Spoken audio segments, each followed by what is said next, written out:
各位朋友，晚上好啊！今晚飲咗少少酒啊，突然間想講啲嘢，亦都想講講，嗯，呢段時間嘅事情啦。嗯，我今日我今日睇返，原來我呢個頻道係睇下幾時啊？係24年7月10號，原來差唔多有2年喎。老實講，我覺得我喺即係錄廣播劇啊、錄古仔啊，我係好快樂嘅。即係畢竟係一種創作啦，同埋我會諗下啲後期點樣做好佢啊，咁樣樣。當然係不溫不火啦，但係我都係好快樂咯，同埋好多謝有 keep 住聽嘅你哋。嗯，但我真係真係呢大半年，我係真係覺得好唔容易，因為大家應該都知我有時發帖都知道，即係我係兼職做啦。咁其實我自己有公司嘅，咁但係經濟下行嘅情況下，會導致到好多嘢都好難做啊！真係堅難做，唔係開玩笑。咁依家我嘅情況係叫做外憂內患啦，係啊。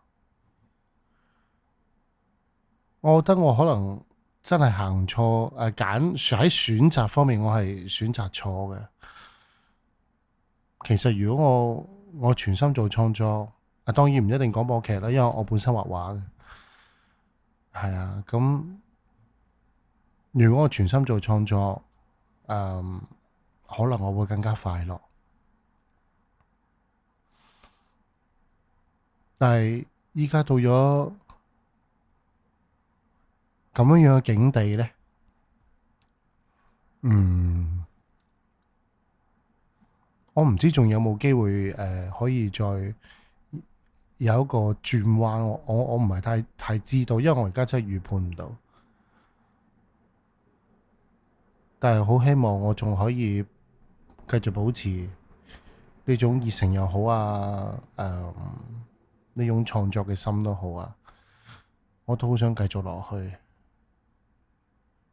好想捱過啲難關。咁其實我又係進步咗噶嘛。係啊。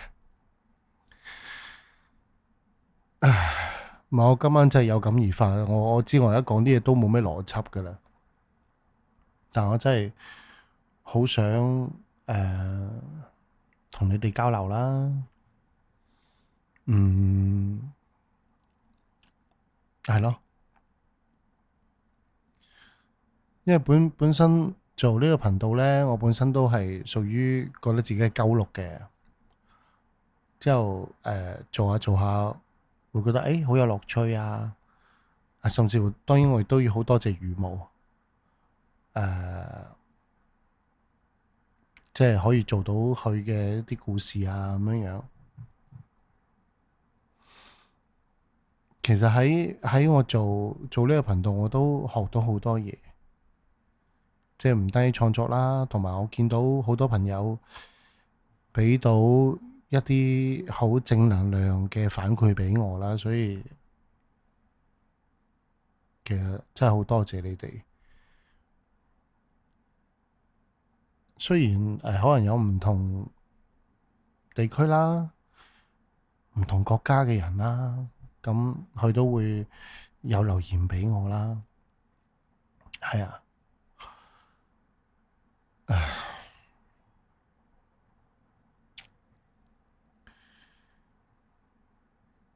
嗯，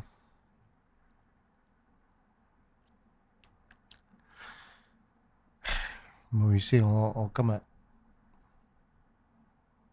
其實每一日都過得好辛苦。嗯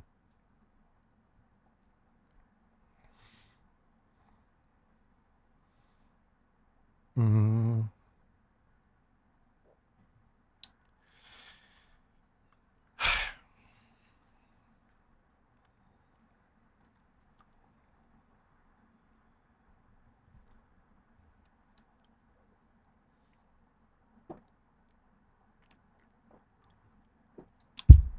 其實呢，仲諗咗，即係之前啊，仲諗咗好多我想做嘅啲節目啊，嘅啲欄目啊咁樣樣，好想做，但係依家最困擾我嘅係，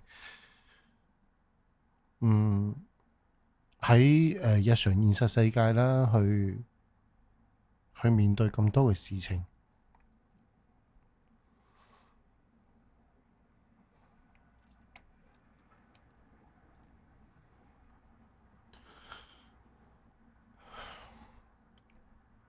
咁多嘅破事，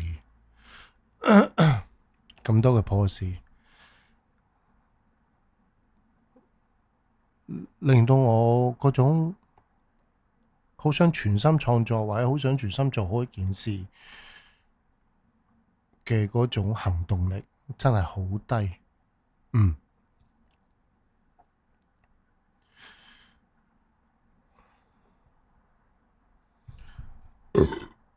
唔好意思啊，因為呢，我好想再開啲欄目去訪問一下我身邊嘅朋友啊，咁佢哋都係各行各業啊，咁去傾下佢哋對佢哋而家嘅行業啦，有啲點樣樣嘅趣事又好，或者遇到點樣樣嘅困難都好，係咯，呢個係播客啦，係咪啊叫啊播客嘅內容啦。之後我仲好想去再寫一啲原創嘅故事啊，咁樣樣去錄啊，同埋當然啦，恐怖屋嗰度都係 keep 住嘅，因為當時做恐怖屋嘅時候，即係我一睇，哇，得人驚喎，千幾集啊，大佬，係啊，咁當時覺得其實如果我可以堅持落去錄嘅話呢，其實都係一件偉事嚟嘅。我覺得對於我嚟講，係啊，都係一件偉事嚟嘅。咁當然啦，轉眼間都百幾集啦咁樣樣。當然我而家錄呢都係兩集為一集咁去錄嘅。當然都好多謝身邊嘅朋友去為愛發電，去陪我去錄廣播劇呢件事啊。其實話時話，好似羽毛嗰個認親認戚嗬，都拖咗好耐。我嗰日睇翻張帖，我就琴日啫嘛。我琴日睇翻張帖，喂大佬，我2個月之前發嘅預告嚟嘅，依家我都上唔到，係因為我好多嘢我仲要喺度去執啦，同埋又要啲人齊啊，再去慢慢執啊咁樣樣。唉，所以我都覺得好，唉，真係好抱歉啊！其實好想快啲上咗佢，但係真係唔得啊，我自己過唔到關，我真係放唔到啊。嗯，其實真係啊，可能真係今晚飲咗呢個金麥，想講下嘢啊。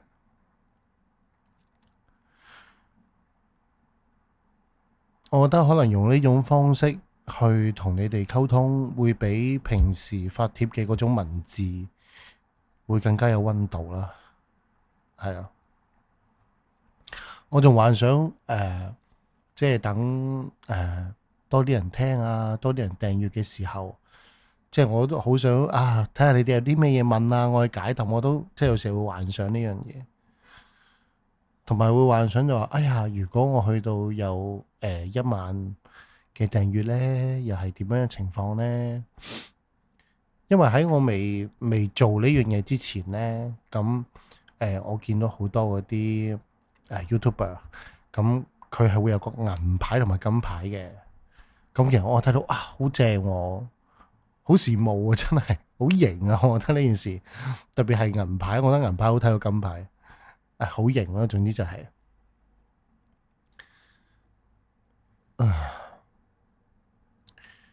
之後呢段時間亦都經歷咗好多人性啦。咁接翻啱啱講嘅，我係開公司噶嘛。咁喺經濟下行嘅情況下呢，其實我真係叫做好無奈咁，我係有拖欠工資嘅。咁而家面對呢，就係同員工去商議一啲賠償嘅問題啦。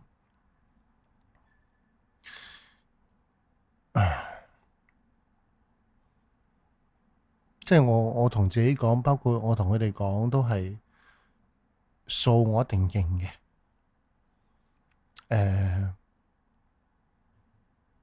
唔會話去到即係叫做好無賴話，算啦，唔俾咁，即係唔至於。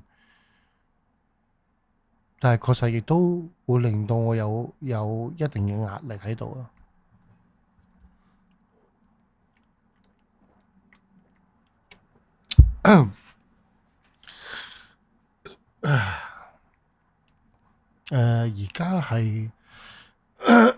而家係11點幾，我仲喺公司，叫做勉強應對完。今日我又可以同自己講，哎呀，我今日又過到今晚啦，又過到今日。之後聽日又係一個相對有新嘅挑戰啦，有新嘅難堪嘅事情啦。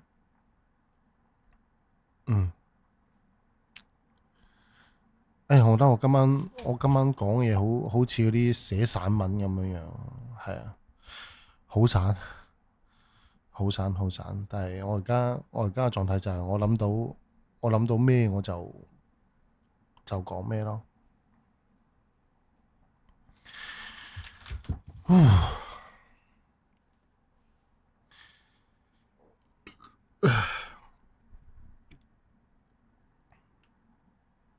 因為就好似我之前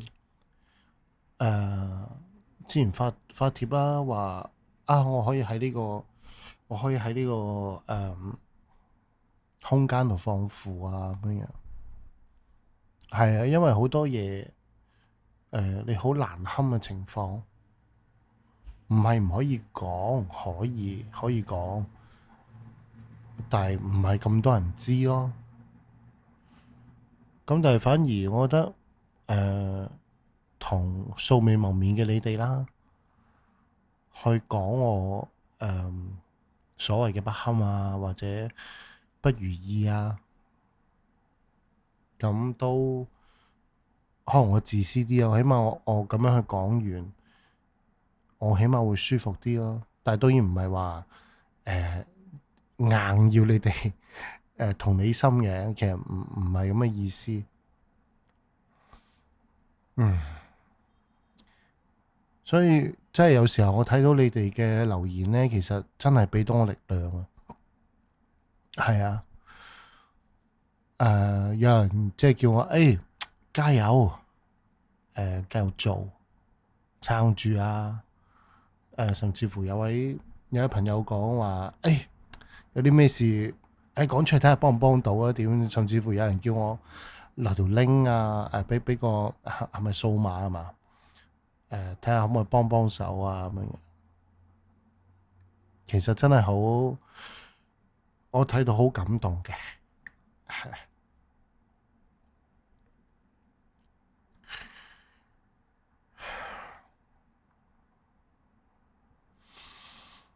嗯，係咯。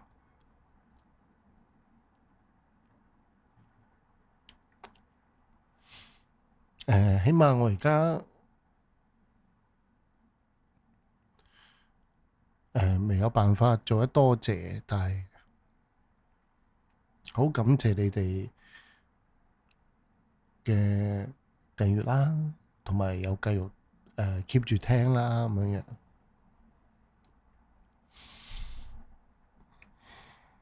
樣，係咯，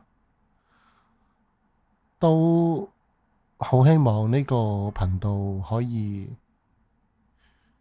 繼續行落去咯，可以有更加多嘅唔同類型嘅故事啦，唔同類型嘅節目啦，可以通過你話我作為廚師嘅我去調配員，俾到一啲感覺你哋，或者俾到啲共鳴你哋，咁我覺得咁樣呢件事對於創作者嚟講，其實係好開心嘅。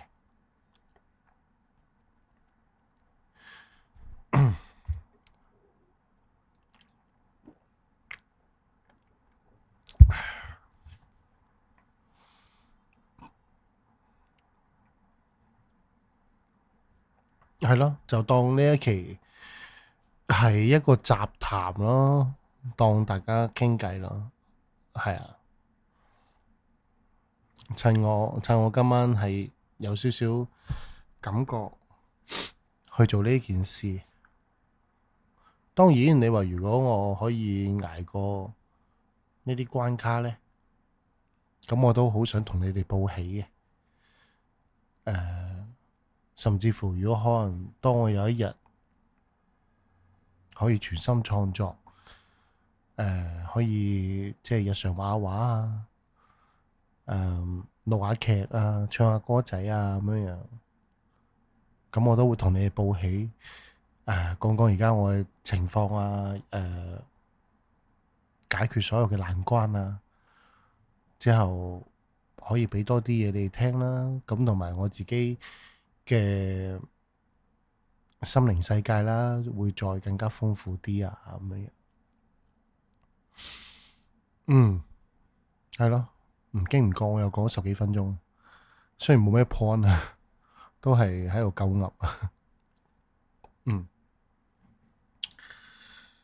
OK，咁呢次嘅有感而發，呢次嘅雜談，咁就到呢度結束啦。咁我會努力盡快繼續錄多啲好嘅故事，上架畀你哋聽嘅。OK，再見朋友們。